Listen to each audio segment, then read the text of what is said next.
Welcome, everyone. This is Brent Witchell, and we would like to thank you for joining this episode of Try This at Work, where today we are going to cover the topic of PowerApps and Flow.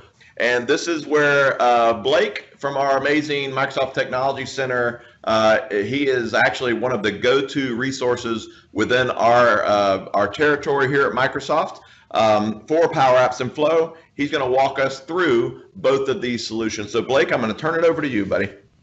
All right, thanks, Brent. Let me go ahead. Present.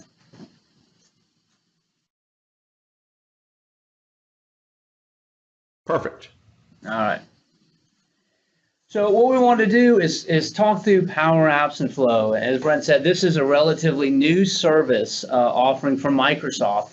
And one of the key components is that this is fully integrated into the Microsoft and Office 365 platform. So you're able to integrate that with everything from Power BI to Dynamics to Office 365 to SharePoint to email and so forth. And where this kind of comes from the past history is, there were certain tools you could use to basically build kind of custom business applications. And in the past, you would look at a tool like InfoPath, which is another Microsoft tool, to be able to build custom forms, dynamic type forms, and you would even use that to customize SharePoint sites and lists out there to provide more business logic for form entry. And then there was also SharePoint Designer, which was a workflow engine, which would allow you to basically build workflows tied into the SharePoint environment.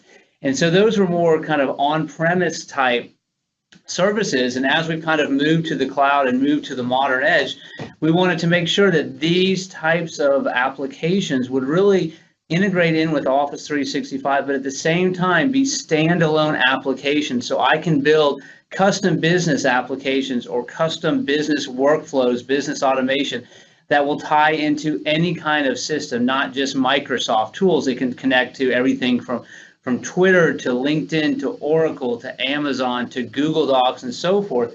So both of these services are standalone services that allow you to build custom applications and build automated workflows connecting to all kinds of different third-party data systems. At the same time, it will fully integrate in with all of the Microsoft products. So I've got a few kind of introduction slides that I want to go through, and then we're going to spend the bulk of the time really walking through some live demos where we'll build some things out from scratch, and we'll look at some good use cases and examples out there. So we take a look at the core capabilities. So really what we want to talk about is how can we build simple business applications without having to do custom code.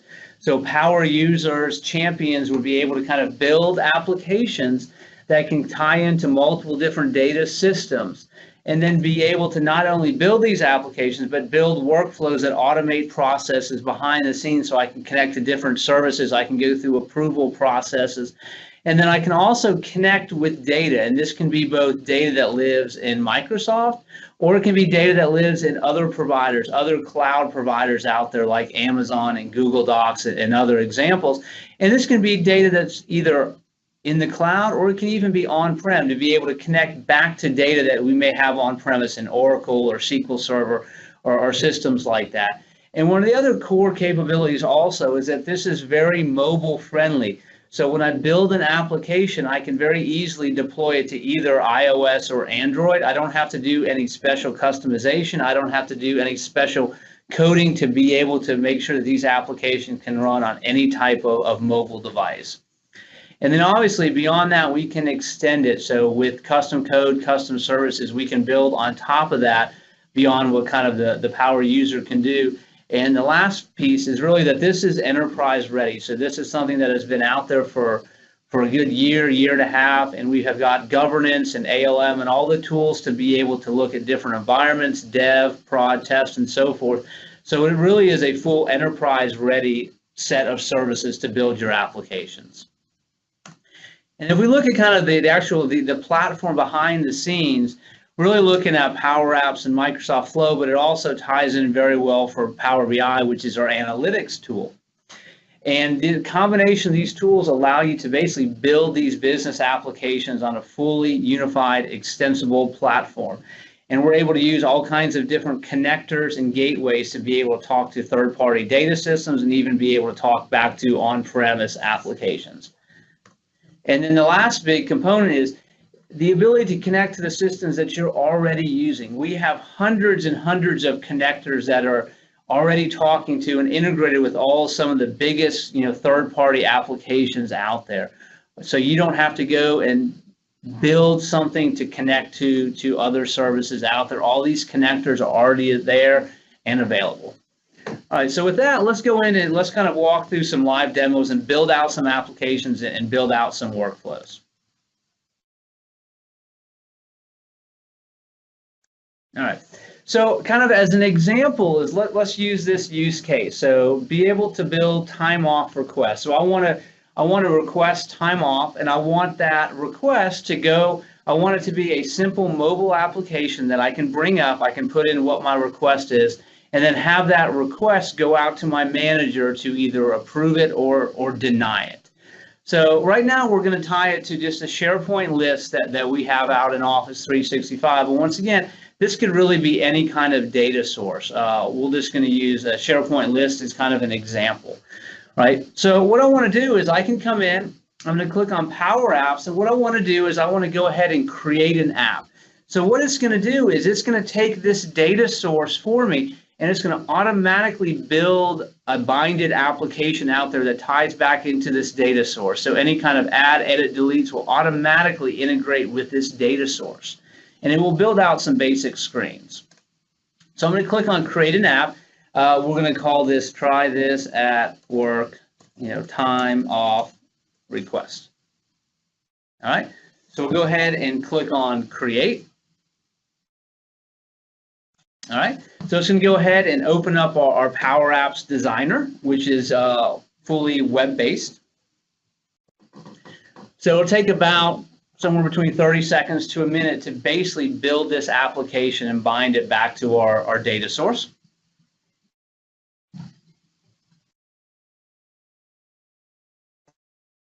So we'll let it build out the application.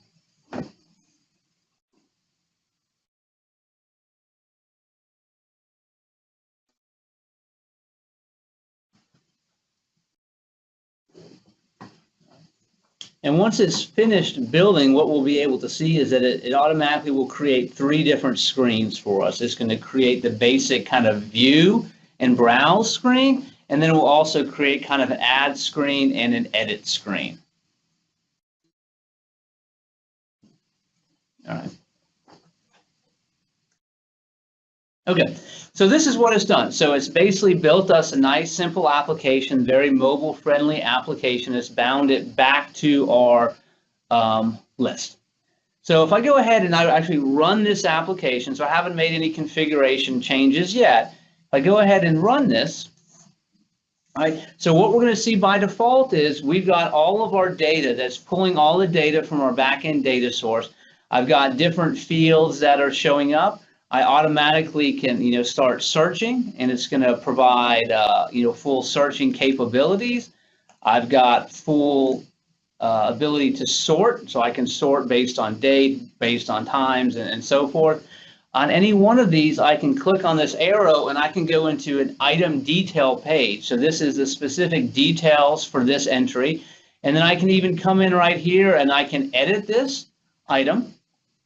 So I can go ahead, I can edit all the fields in it, and then I can save it, and we'll save it back to our data source.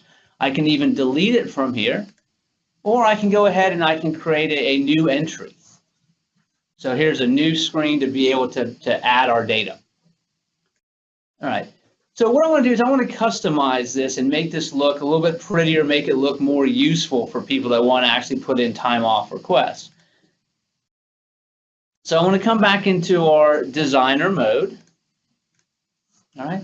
So the first thing that you're going to see is I have access to all the different fields in the list. And if I go look at my actual list,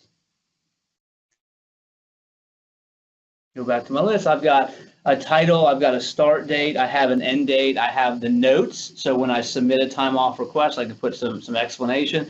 And then I have a status of approved, denied, or pending.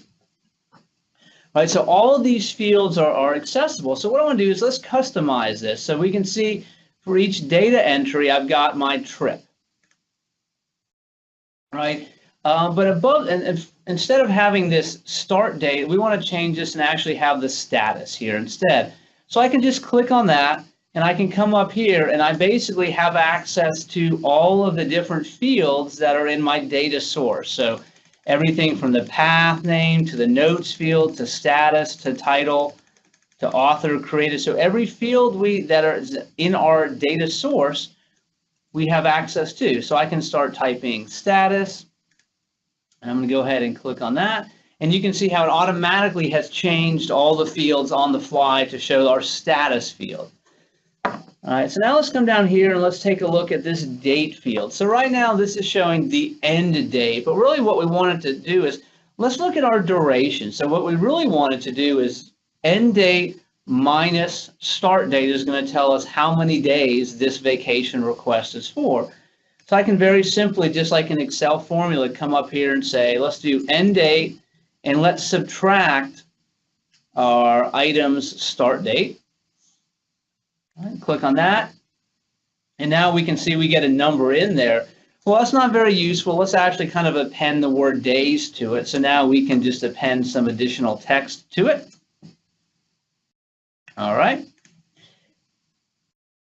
And now we can see that it's actually a little bit prettier now. So now we're able to see the trip that was requested. We can go ahead and see the status of it. We can see how many days the request was for. And we can continue to iterate on this. So now let's look at doing things like, let's change the color based on maybe the status. So if I come and look at approved, right? Now you can see we have all kinds of different properties that we can set, everything from height to color to padding and so forth. And what I want to do for this one is I want to go ahead and let's change the color. So instead of the color being black, let's maybe change that to be more dynamic. So what we can say is for the color field, let's say, you know, if the status, so we can very easily reference our status. So if the status equals approved, then let's make the color green. And if it's not approved, we can make the status be red. All right.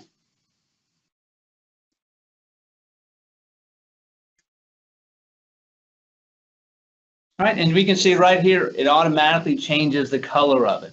So now we can kind of color code it. We can have things come out to different attention. All I'm doing is kind of setting a simple formula there. All right, so now let's take a look at kind of the more detailed page. So we have our browse screen, which it automatically built, and then we also have our detail screen. And then we can edit this also, so we may be able to want to move things around. So maybe we want to have start, we want to have notes, maybe we want to move, you know, this status field down here. We can move everything around. We can change the way that it looks, what fields show up just by dragging and dropping in this scenario here. Okay. So if we wanted to basically kind of continue to iterate on that and turn this into something that was more of a polished application, I want to kind of show what it would look like at the end. All right, so what I want to do is open up one that I've put a little more effort into to show kind of what this would look like. So I want to go ahead and request time off. I can open up my time off request app that I've got on my phone, or I can go directly to the site. And what we can see right here, we've got a nice little splash screen. Time off request, it automatically knows who I am. It gives me my name and my position. And then I want to go ahead and click on view all. So what we've done is we've just changed the background theme to a little bit more of a darker color. We've done a little bit more color coding to kind of make the entire left side stand out. But this is still the exact same data source that I'm connected to. So I can come in for any one of these. I can go deep dive. I can look at, you know, the details around it. I can edit. I can delete, and I can go ahead and I can add new time off requests that I need, all from a simple kind of mobile application. So as an end user, this is a much better way to kind of interact with data than if I was just going to a standard SharePoint list. Right, so here I can make it mobile friendly. I can build in a lot of business logic. I can make it look and act different ways.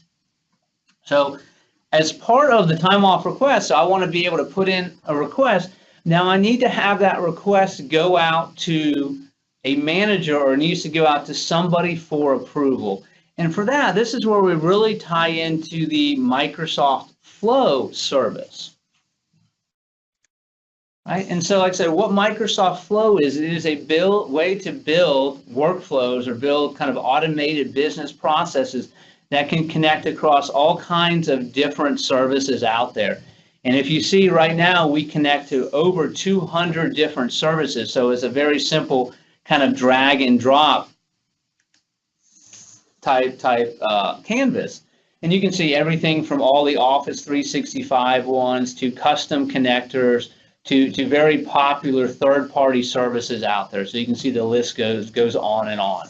So we can create from a blank canvas, we can create a workflow that ties into multiple different things, and I'll show some examples later. But we also have the full integration with Office 365. So if I come back out to my time off request, and I want to build a workflow tied to this. So anytime a new time off request is added, I want it to kick off an approval workflow. So I've got the flow button here automatically.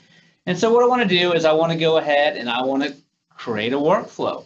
And it will give me a couple of kind of suggested templates as starting points based on the fact that I'm coming from SharePoint. So what I want to do is I want to start an approval when a new item is added. So I'm going to click that. And what it's going to do is it's going to basically start building out this workflow template. So it'll have a couple of the basic keys already in here.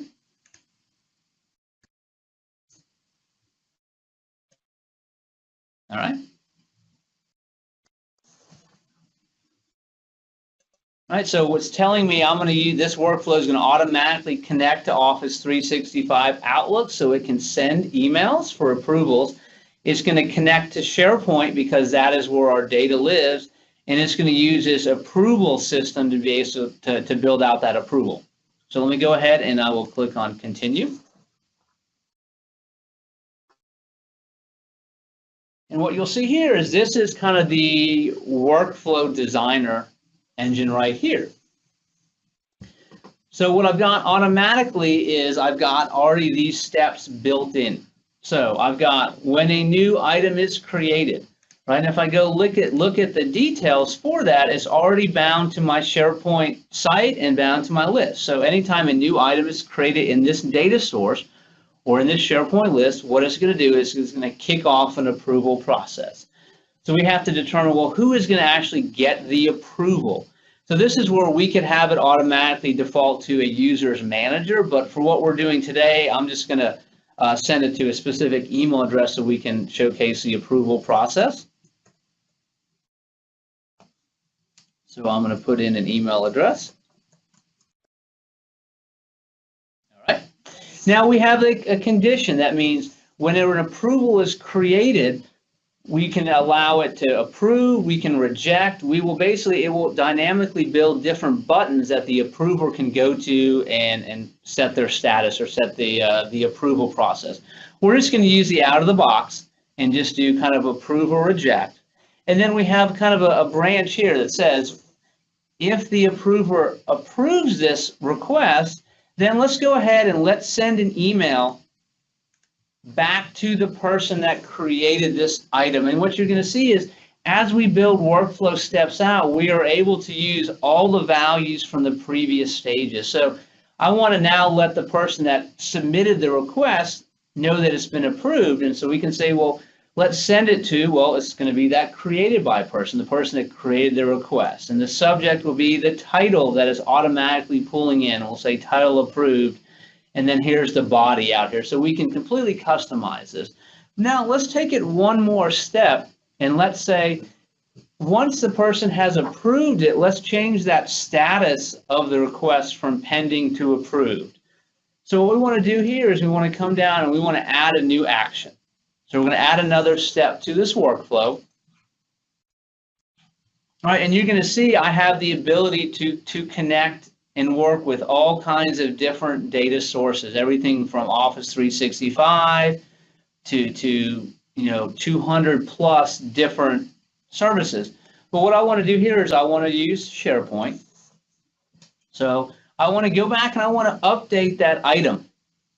So we have a action called update item. All right. And then we'll have to set some properties so the workflow knows what to connect to. So we're going to tell it what site, all right, the Atlanta site, and then we want it to connect back to our time off request. And now we need to know, well, what is the actual item that's being updated? So we need to know that unique identifier. So when I click in a field, it's going to show me all the possible values based on previous stages. So it's saying, oh, let's link back to the original list item ID. So I'll click there.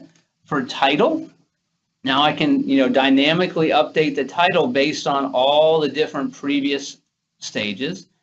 So I'm just going to go ahead and when a new item, so I'm going to go ahead and just leave that title in there. Title. Right, and then what I want to do is, once again, here's all the fields in my data source. It automatically shows me that, and I can integrate with all those fields in my list here. So for status, let's go ahead and change this to be approved. All right. So here's our approval workflow. So let me come up here.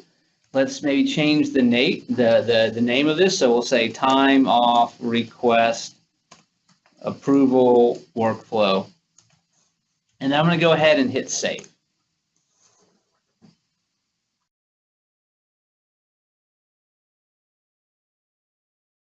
Okay. All right, saving, and it is now saved. All right. So now I have got a workflow tied to this list. All right. But instead of actually going and doing this from this list, let's go use this app that we built. So we have this time off request app. So I could be on my mobile phone or anywhere I want to be. Let's go ahead and let's open this up. So I want to put in a new time off request. So I'm going to use this simple Power App that we built. All right, so I can click on new request. So we'll say, we'll call this, Vegas vacation week. Go ahead and we'll put in a date. So why don't we have this start on July 16th? And we'll say that it's going to end on the 20th. And we can put in some notes, vacation for training and relaxation. All right. And status is pending by default. I'll go ahead and I'll click save. So what it's going to do is it took my request and it basically has saved it back to our backend data source. So here you can see right here, I now have a request for Vegas vacation week for 7 days long, and it's in a pending status. But at the same time, we had a workflow tied to it. So now it has kicked off a workflow.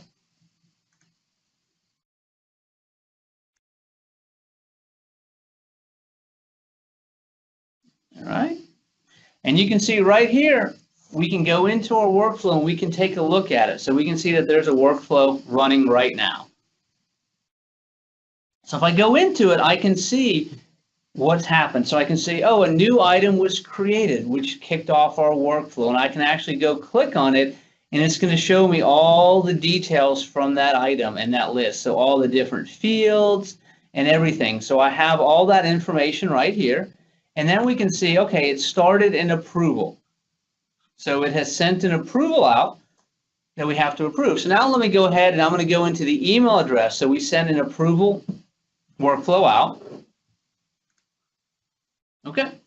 So I'm logged in as the user that approval went to. I'm going to go click on my email, and I'm going to see I have an email from Microsoft Flow. Please review Vegas vacation week. So we can see that there's now an approval out there. So we can see that it was requested by Linda Cheney. I can see who it is, when they created it.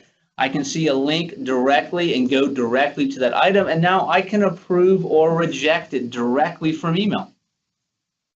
So let's go ahead and say approve and say, sounds like fun, enjoy. And I'm going to go ahead and submit that. Once again, I'm doing it all very simply just through email. All right, so I've gone ahead and I've now, as the approver, I've gone in and I have approved that. So if I come back to my workflow, which is over here, we can see that this now has approved, right? So we've got the green checkbox, so we've got an approval.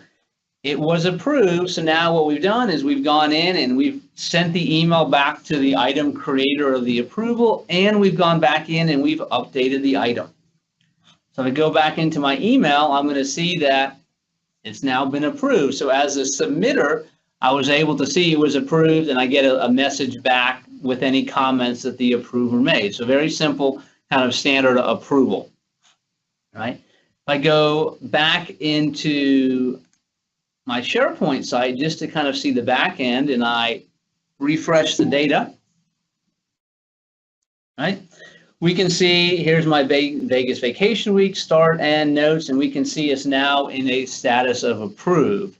So what we've done for this use case is taken just a very simple kind of list or data source and built a business application using PowerApps to give a better way to interact with it, to request time off from a more visual mobile perspective, and then tie that to an approval system in the back end using Microsoft Flow. So a very simple example, but I think it shows the power of being able to really drag and drop and build these kinds of applications and build these kinds of workflows without having to do any custom development. These are all things that are integrated into Office 365, but can be tied to all kinds of different data systems. So let's walk through just a couple other examples from a Flow perspective. So with Flow, like I said, you can connect to all kinds of different data systems out there and different services. So let's come back into Flow. And I've got another workflow out here that is called Twitter Social Sentiment. All right. So what I have here is I have this tied looking at a Twitter account. So basically, anytime somebody posts a tweet to a specific Twitter account, our workflow can be tied to that. So when a new tweet is posted, what we're going to do is we're going to look for our new product called Contoso Cam. So anytime someone posts out there and uses the word Contoso Cam, our workflow is going to watch that, monitor that, and be able to do things with that. So now what we're going to do is we want to determine, was this a positive or negative posting? Right? So what we're going to do now is detect sentiment. So we're actually tied into one of our Azure cognitive services that does social sentiment. So what I'm going to do is I'm going to take the text from that tweet, I'm going to pass it to this other service, and it's going to come back and tell me if it is a positive or negative statement. And what it does is it will determine that and will come back between a 0 and 1, 1 being positive, 0 being negative. And I'll say, well, as long as it's greater than 0.8, which means it's a fairly positive statement, I want to then come back in and I want to basically take that and put that into a SharePoint list and also post that into Microsoft Teams. At the same time, what we see a lot of other customers do is also, if it's a positive post, we'll go ahead and we'll create a lead in our CRM system, right? Or if it's a negative tweet, maybe we want to create a case in our CRM system, right? So we can do that all through one kind of workflow. So let's take a look at this in action. All right, so I am logged in here to this Twitter account. So what I want to do is let's go ahead and let's create a new tweet. And I'll say the Contoso Cam is a great product. I encourage it for the company or anyone to use that enjoys cams.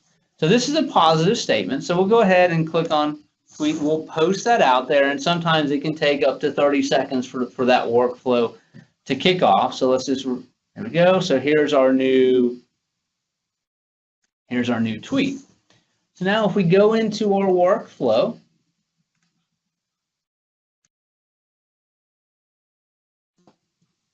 All right, let me refresh this. All right, like I said, it can take 30 seconds or up to a minute. Here's the one while we're waiting that I did about an hour ago. All right, and what we'll see is a tweet was posted. It's able to pull all the messages, all the details from Twitter, such as that text, pass it to our detect sentiment, and then go ahead and post the results.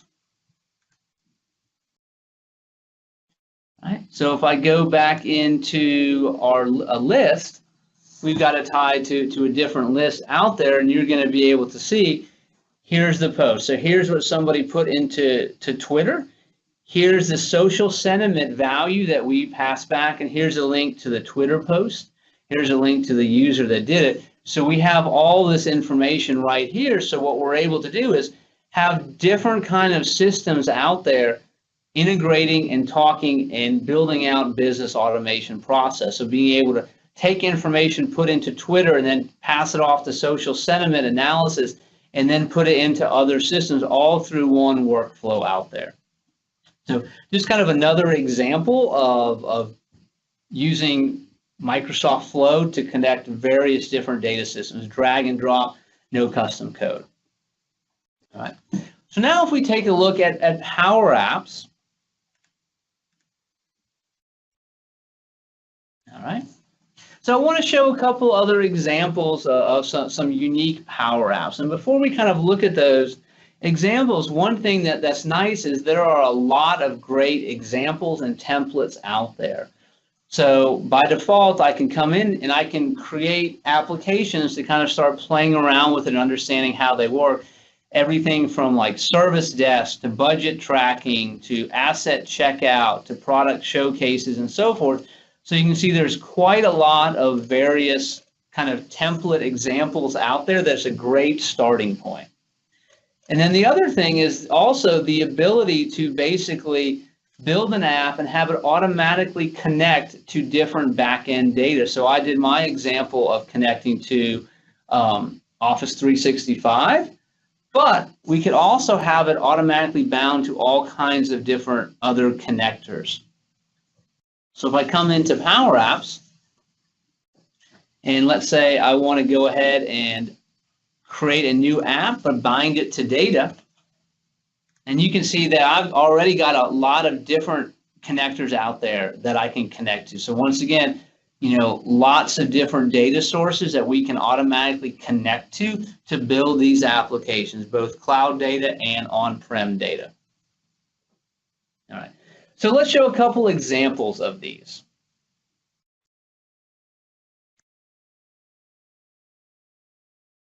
All right, so let me come back into PowerApps. All right, so a couple examples. So let's take a look at an asset checkout. All right, so if you look at, I need to borrow equipment, laptops, I need mice, monitors, things like that, and be able to check this out from some kind of inventory, right? So here's an example kind of a Power App that's really an asset checkout. So I can take a look at all the different assets that we have available. So laptops, keyboards, you know, monitors, and mice, and I can see, you know, what's available. I can see pictures. I can see the reviews. I can see how many are in stock right here. So if I wanted to go and possibly check out an asset, that's fine. I can click on any one of these and I get some more information. I can read reviews. I can star it, and then I can go ahead and I can check it out. Right? It defaults to my name and it defaults to my email. Now let's say I want to reserve it for 3 days, and I'll go ahead and reserve it. It now takes that out of the inventory system. So for others that are looking, we can see that there's only one available now. So once again, just kind of a simple example of a very powerful tool that can also be opened up on a mobile device, mobile tablet, mobile phone. So I can very easily, as I'm on the fly, look to check out information. All right, coming back. All right, let's look at a couple other examples. Another great example is trying to identify from an organizational chart perspective, who people work for, their pictures, and how to contact them.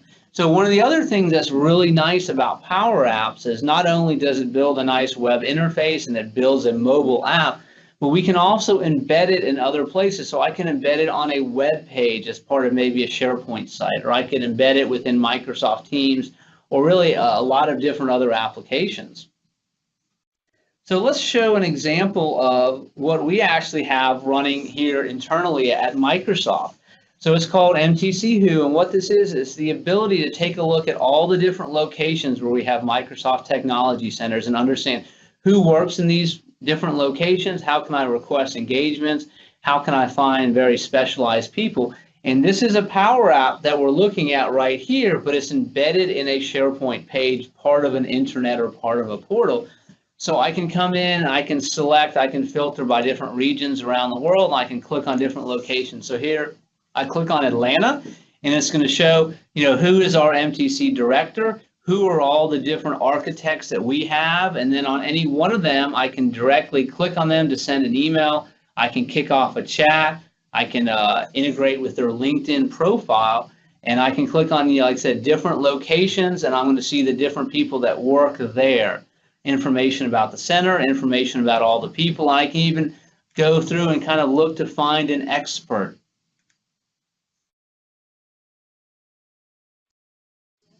And look at MTC communities and so forth. So now I can look at, here's all of our architects across the world. Let's go ahead and find the ones that are experts in, modern workplace. And I can filter by there. And then let's take a look at, well, what about modern workplace plus financial industry, right? And so I can filter on here. And so this is a great way to find resources to get information. And this was a Power App that was built and deployed into our intranet. So this is an actual live production example. And the other thing that's nice is I can also bring this up on my phone very easily and interact directly with the app itself. Okay. All right, so let's show a few other examples. So another example is when you think about it from a mobile perspective of, let's say you're doing inventory, you're doing warehousing where I have to go do deliveries, right?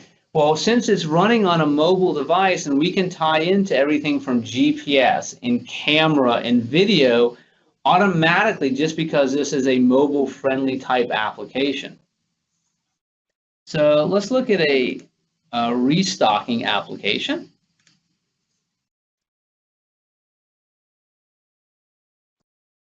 All right, so imagine the scenario of I'm a delivery truck resource, right?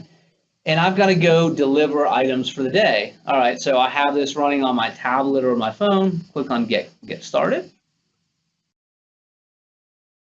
All right, and so I can see I've now got to load it. So here's all the items that I need to go ahead and load on the truck. And so for each one of those, I can check it off. We could as easily just put in a barcode scanner. I can determine, okay, these are the items that I've loaded onto my truck. Let's say my truck is complete, right? I'm going to see, here's my destinations, right? So I can see here are the different places that I have to go to today, and it's going to tell me where I want to go next automatically, so I can tie that into GPS. We can also have it integrates with maps. So if I click on map, it's going to basically show me here's all the different places I have to go, and it's going to show me kind of my route, and I can take a look at traffic conditions and other things directly from here, right? So once I get to my first stop, I'm going to go ahead and click that I've arrived. And now I can say, okay, for this first stop at the Graphic Design Institute, here's the 4 items that I needed to unload. So let me go ahead and check those, and I'll say loading is complete, right? I can come in here, I can identify that I've completed it. I can put in some notes that possibly I want to tie into that. And then I can say it's complete. And now I can say, all right, I've now finished my first destination. Now I'm going to go to my second and go to my third and go to my fourth and so forth, right? So an example of being able to tie into mapping and tie into GPS and something that's very useful for a delivery or warehouse person that's scanning at items and having to look through inventory and make sure everything is put in there properly. All right. And then another example, really from a mobile perspective, is around being able to utilize a camera. All right, so let's use this example from an insurance claim perspective, where I can go in, let's say I'm an insurance agent, and I need to go in and I need to basically create new claims or go visit existing claims, right? So I may need to go look at things like, flooded kitchens and so forth. I need to be able to take pictures on the fly and add them directly in. So let's say we want to create a new claim, right? I can say, maybe flooded kitchen right here, right? I can enter different claim details, and then I can directly basically add in a picture. So I'm running this on a computer right now, but if I was on an iPhone or an Android device or a tablet, I can just click on tap, and it's going to basically bring up the basic camera functionality within my mobile device. And I'd go ahead, click the button to take the picture, and then it would store that picture directly back in this application. So now we can take pictures and have them stored directly in the application without having to do any custom development. It's automatically integrated from a mobile perspective.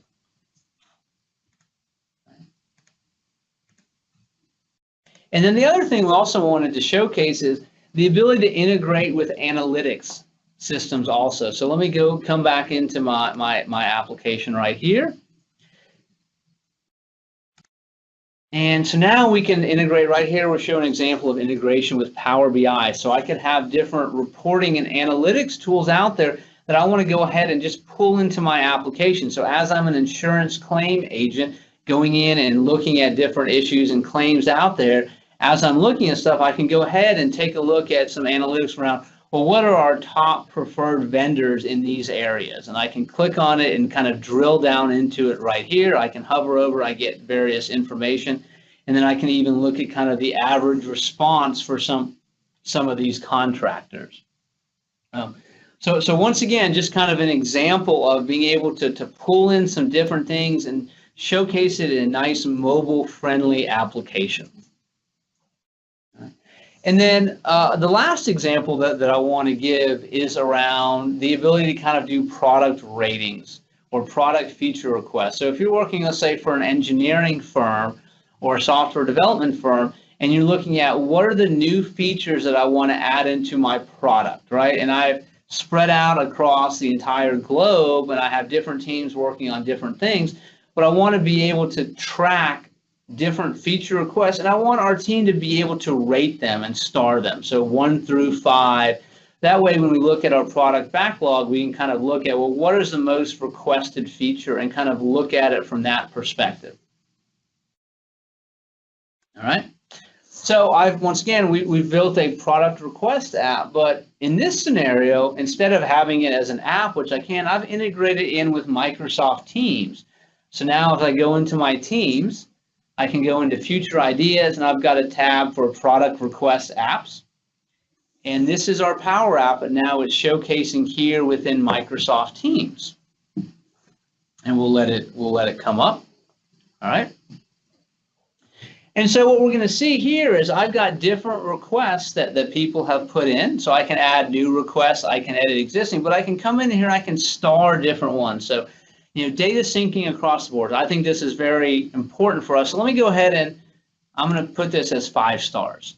So as I click it, it's going to go in, it's going to recalculate the stars and the averages, and it's going to up the vote. We can see I'm now at 11 votes. And so now I can rate things up and down, and end users can come out here and do the same. Now, you can see that we actually have multiple locations out there. So I can go look at different locations, and what's nice is it knows who I am, so it's automatically able to default to my location. But I can come out here and I can look at what other locations have put out there. And I can even say, show me all locations right here. It's going to show me everything, and I can sort, I can add new ones, and I can rate, the different features. So just kind of another example of taking kind of a simple product feature request list and building a nice UI so people can start and be able to really kind of search through that and interact with that. Right, so this is just kind of one of, many demos from a PowerApps and Flow perspective that we really wanted to showcase. Like I said, today we've really kind of concentrated on just kind of the basic functionality and what you can do. And based on demand, we may look at doing a future one about building more complex one, integrating with development and building or enhancing kind of on top of what you can do with the service. Like I said, the goal today was really to kind of show you what is Microsoft Flow and what is Microsoft PowerApps, show the basic functionality, show how to build one from scratch for a couple different use cases, and then also go ahead and take a look at some nice examples out there of where we've rolled these into production or some other kind of example use cases, showcasing different ways to utilize it or integrate it in. So at that point, I'll take a look and see if there's any Q&A questions that have been asked.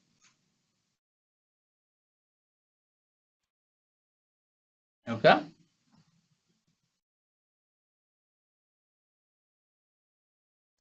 So I'll go through a couple. Let me go ahead and answer a couple of these questions. So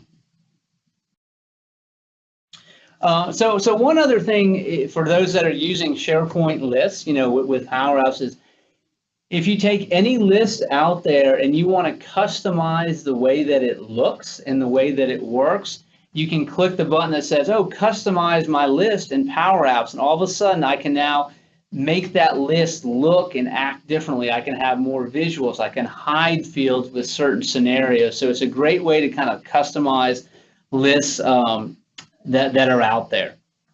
So I see a couple questions also around that Brent has answered around change control and release management. So let me kind of show kind of how that works.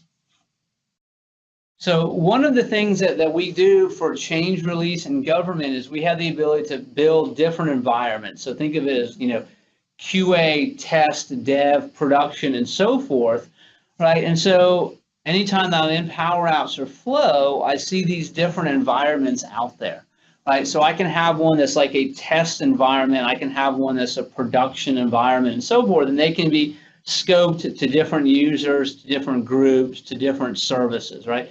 And so this is how we kind of look at that change control is I'm going to build something in our QA environment, and once it's been tested and ready to go, then I can propagate that to a different production environment right there.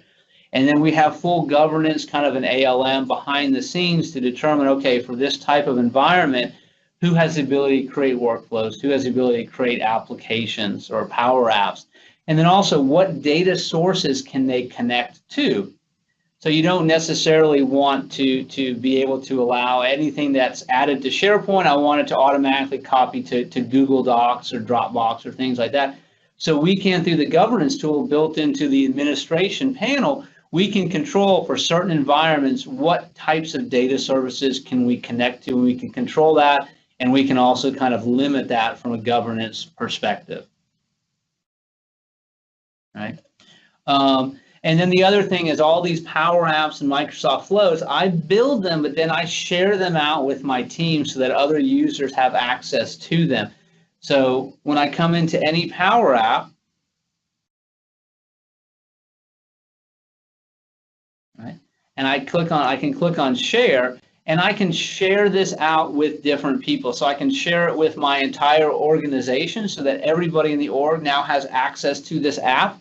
Or I can share it with specific users or different groups, and then I can control who can use it, who can edit it, and then who are the owners of that. So that way I can build this out. And then obviously from the Microsoft Flow perspective, same type of thing where I can go ahead and I can share it out, but I can also have team flow. So it's not bound to me necessarily, but it can be bound to my entire group or my entire team so that we can all go in there.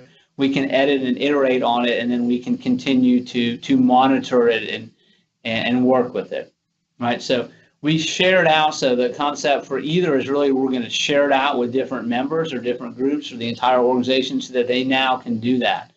And what's nice is any Power Apps that I share out, if I'm on my mobile device, I open up the Power Apps app, I'll see all the applications that I have access to right there within one application. So we got a question on what does the email approval experience look like from an Outlook client? So it'll be similar to what I showed. I go back into email. Right, so the Outlook client would look very similar to that, where you'll get the full details and you'll get the ability to approve or reject or whatever approval conditions you want. And you can do it directly in the client. You can do it directly in the browser. You can do it on a phone or however you get email, and it will automatically send that approval back into the workflow system. Right. So you asked about is it available across different licenses, right? So by default, PowerApps and Microsoft Flow are fully available as part of any of the Microsoft services. So Office 365 and Dynamics, it is included. There's additional kind of step-up pieces for some of the more advanced features, or either PowerApps or Flow if you're not using Office 365 and Dynamics, can be licensed as a separate standalone application. So I think we're just about at the top of the hour. So I want to thank everybody for their time today, and know that this will be recorded, so this link can be passed on to others, and continue to look forward for other Try This at Work scenarios that we're doing. So thank you very much for your time.